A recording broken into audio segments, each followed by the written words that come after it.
Hey kids, and welcome to Papa's Bible Stories. For each episode, I pick a Bible story to talk to my kids about.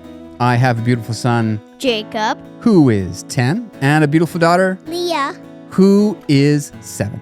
And these stories are for them. But even though these stories are for my kids, Jacob, Leah, and I would love it if you decided to join us. So what do you say? Let's get started.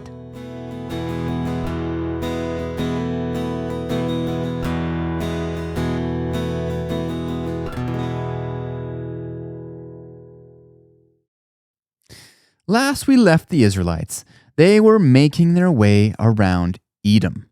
The promised land was just past Edom. It was so close they could almost taste it. But when they had asked the king of Edom permission to pass through his land, the king had told them, "No way, Jose," and then marched his army to the border just to make sure they didn't go through his land. And because the Edomites were the descendants of Esau, they were under God's protection. And the Israelites could not fight their way through Edom. And so, with sadness in their hearts, the Israelites began their long journey around Edom. And if that wasn't discouraging enough, not too long after starting this long detour, their beloved leader, Aaron, died. The Israelites mourned for Aaron for a month, after which the sad Israelites continued on their journey around Edom. But unfortunately, the sadness and disappointment wasn't going to stop with Aaron's death. Apparently, the king of Arad was a Canaanite area close to Edom, decided that it was a good time to attack Israel. Arad, and all the other Canaanite areas, were on the other side of Edom, inside the Promised Land. And probably what happened here is that after seeing that the Israelites wouldn't attack Edom, the king of Arad realized that he could attack the Israelites without having to worry that the Israelites would attack them back, because they were on the other side of Edom, and the Israelites couldn't go through Edom. So, taking advantage of the situation, the king of Arad sent his army to attack Israel. And the attack went well for the Canaanites. The Bible says that the king of Arad fought against Israel and took some of them prisoners. Well, this wasn't good. Unlike the Edomites, the Canaanites were not protected by God. In fact, they were one of the nations that the Israelites would have to fight once they arrived in the Promised Land. The Israelites should be defeating the Canaanites, not the other way around.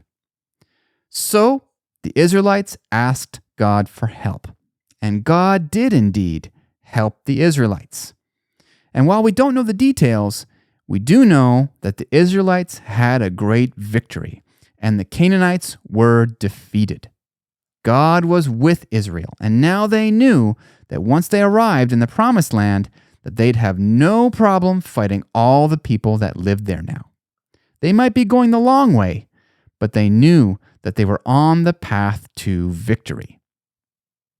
So, with this important victory under their belts, the Israelites were obviously happy and excited. Right? I mean, they knew that they were eventually going to win. They knew that God was with them.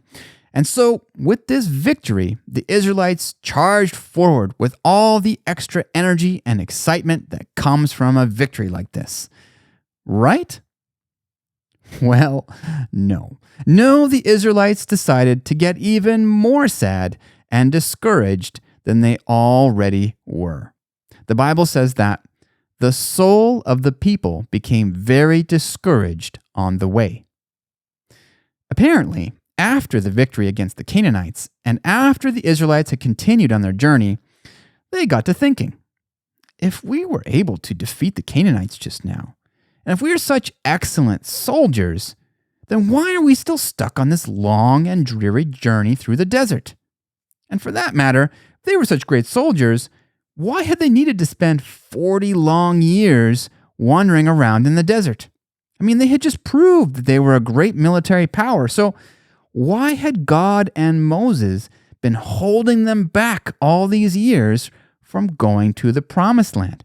Why hadn't they just been allowed to do their thing?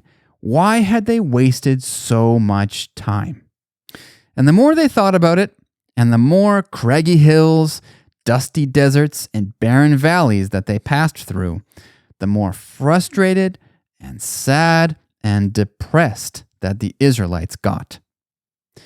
So what did the Israelites do? Well, you guessed it. They complained. And the Bible says that they spoke against God and against Moses. Why have you brought us up out of Egypt to die in the wilderness?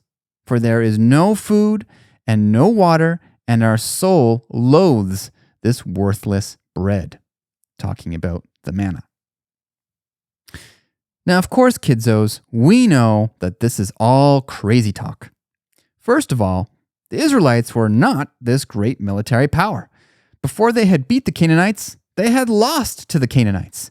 And the only reason they had beaten them is because they had asked God for help.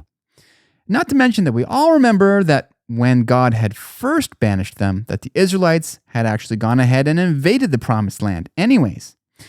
And what had happened? Yeah, they had fought a battle and lost badly. And not only that, but all the craggy hills, dusty deserts, and barren valleys that were getting them so depressed, these were actually signs of God's miraculous protection. I mean, think about it. Millions of people were slowly making their way through the desert without making their own food, without bringing their own water. They had no diseases, no heat stroke. No other nation was defeating them. No snakes, no scorpions, no spiders, no lions, no wild animals attacking them.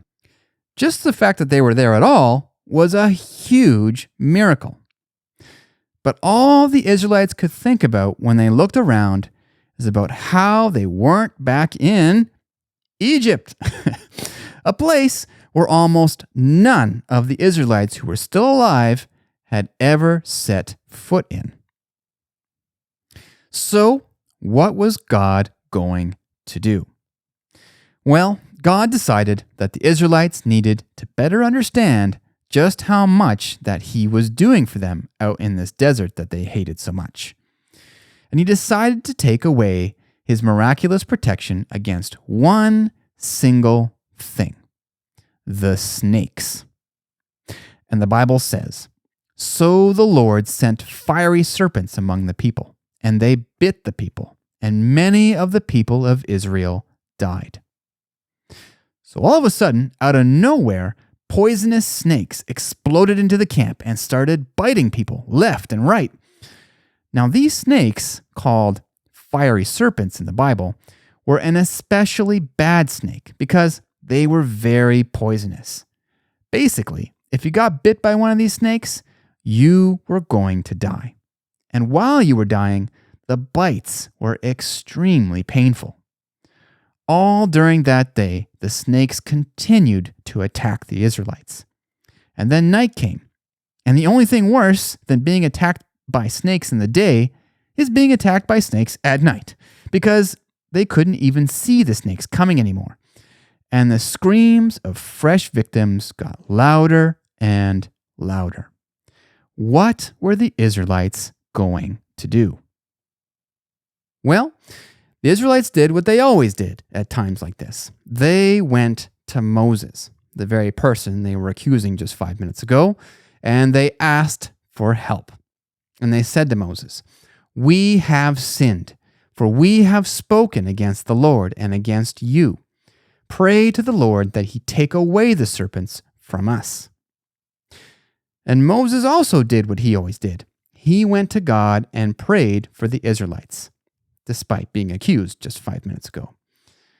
And what did God do? Did He do what He always did and gave Moses what he'd prayed for? Well, kinda. Yes and no. Did God take away the snakes? Well, actually, the Bible doesn't say anything about the snakes. Because you see, by this time, the snakes no longer mattered, because so many of the people had already been bit and were on the verge of dying. What the Israelites needed right then was not to send the snakes away like they were asking, but instead that all the people who had been bit to be healed. The Israelites were in deep trouble. So what was God going to do? Well, God did something a little strange. God spoke to Moses and said, "Make a fiery serpent and set it on a pole, and it shall be that everyone who is bitten, when he looks at it, shall live." Okay, so instead of just healing everybody, God wanted Moses to make a metal version of a snake, the very animal that was attacking them, and put it on a tall pole where everyone could see it. And then tell everyone to look at the snake on the pole. And then somehow everyone who looked at the snake on the pole would be healed from the poisonous bites. Well, that probably sounded very strange to Moses, but Moses knew better than to doubt God. And with the screams of dying people all around him, the Bible says that Moses made a bronze serpent and put it on a pole. And then Moses sent the word out. All the Israelites who'd been bitten by the snakes, whether just bitten or on the verge of death, were to look at the bronze serpent on the pole. And anyone who looked at it would be healed. Now, this probably seemed really strange to the Israelites. I mean, imagine you are one of the Israelites who's been bitten. The bite is very painful. You can feel the poison coursing through your veins. You can feel your heart pounding faster and faster as your body tries to fight what the poison is doing to you. You know that you're dying. And then someone tells you, "Hey, go look at a snake on a pole," and you'll be completely fine. Now, probably your first reaction will be like, what? Look at a snake on a pole? How is that going to help? I'm dying here. Let's get serious. Get me some medicine or something that makes sense. But that was exactly the point that God was trying to make. You see, the Israelites' problem, the reason that they were always complaining and getting sad and depressed, is because they were always only relying on their own understanding. They were always only doing what made sense to them. This is why the Israelites were always talking about Egypt. Egypt, Egypt, Egypt, because Egypt was all they knew. All they could see and all that they could make sense of is that Egypt was a better place than where they were. But God is so much bigger than what makes sense to us. He's so much bigger than what we can see. God understands everything, sees everything, and can do anything. And when you're following a God like that, you have to get used to doing things that don't always make sense. Every once in a while, God is going to ask you to take a leap of faith and look at a pole with a snake on it, figuratively. So, what would the Israelites do? Would they look at the snake on the pole? Would they take a leap of faith and do something that didn't make sense to them? Well, as it turns out, it seems they did. The Bible doesn't give us details, but I would imagine that Moses set the pole in the center of the camp where everyone could see it. And then thousands of people would have come out of their tents to look at it. And I'm sure that some of them were so close to death that they could barely move. And for those people, I'm sure their families would have dragged them out of their tents and pointed their faces in the direction of the pole, hoping for a miracle. And did it work? Were the people who looked at the snake healed? Well, of course. The Bible says, "And so it was, if a serpent had bitten anyone, when he looked at the bronze serpent, he lived." All the Israelites who looked at the snake on the pole were healed. All the people who took a leap of faith were saved. And you know, kidzos, there's one more thing that we can learn about the bronze snake on the pole. You see, God didn't tell Moses to make it just to save the Israelites who were there that day. He also made it for many future generations.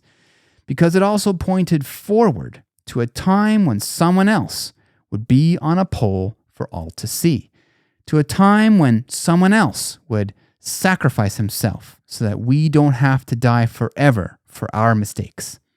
Someone who even today, if we trust and take a leap of faith for and look at, that he will save us, just like the Israelites. All right, kidsos, that's it for this one. I hope you guys enjoyed the story. In the next episode, we will continue to follow the Israelites as they run into more and more unfriendly nations on their long detour to the Promised Land. But until then, to all the kids tuning in, I hope you have an awesome day. God be with you, and I hope we'll see you next time. Bye-bye.